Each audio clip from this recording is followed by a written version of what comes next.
गृह मंत्री का बेटा बनेगा बीसीसीआई का सेक्रेटरी और देश के नौजवानों को मिलेगी 4 साल की ठेके वाली नौकरी। ये जो बेईमानी है सरेआम आंख के सामने, आप जानते हैं कि 1 घंटे से भी कम समय में एक नौजवान देश के किसी न किसी कोने में आत्महत्या कर लेता है। अब ये आंकड़ा 2 हो चुका है। जितना किसान आत्महत्या कर रहे हैं उतना ही जवान आत्महत्या करना शुरू करते हैं देश में। ये हमारे लिए चिंताजनक बात है।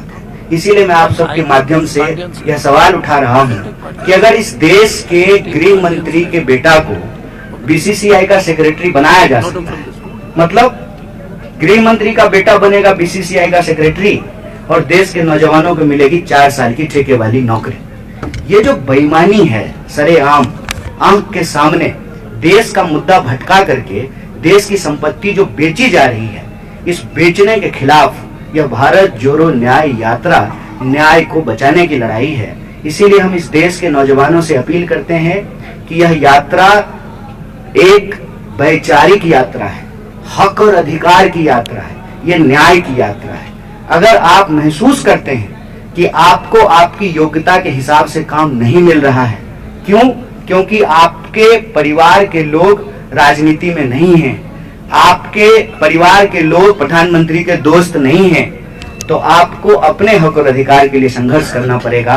और इस भारत जोड़ो न्याय यात्रा से जुड़ करके आपको भारत जोड़ो न्याय यात्रा में शामिल होना चाहिए और देश में अन्याय के खिलाफ न्याय योद्धा बनना चाहिए। बेकारी से आत्महत्या की जरूरत नहीं है, बेकारी के खिलाफ संघर्ष करने की जरूरत है और देश की अर्थव्यवस्था के साथ साथ अपने हिस्सेदारी को सुनिश्चित करने के लिए, न्याय का अधिकार पाने के लिए हम सब लोगों को लड़ना पड़ेगा। यही अपील मैं उड़ीसा के नौजवानों से भी कहता हूं कि आप रोजगार के लिए अपना राज्य छोड़ करके, लाखों नौजवान उड़ीसा छोड़ करके दूसरे राज्य में नौकरियां ढूंढ रहे हैं और बाहर की कंपनी जो मोदानी जी है ना, मोदी जी और अदानी जी, उनका जो इकोनॉमिक्स चल रहा है, यहाँ के जो संसाधन वो लूट रहे हैं, इस लूट के खिलाफ उनको एकजुट होना पड़ेगा।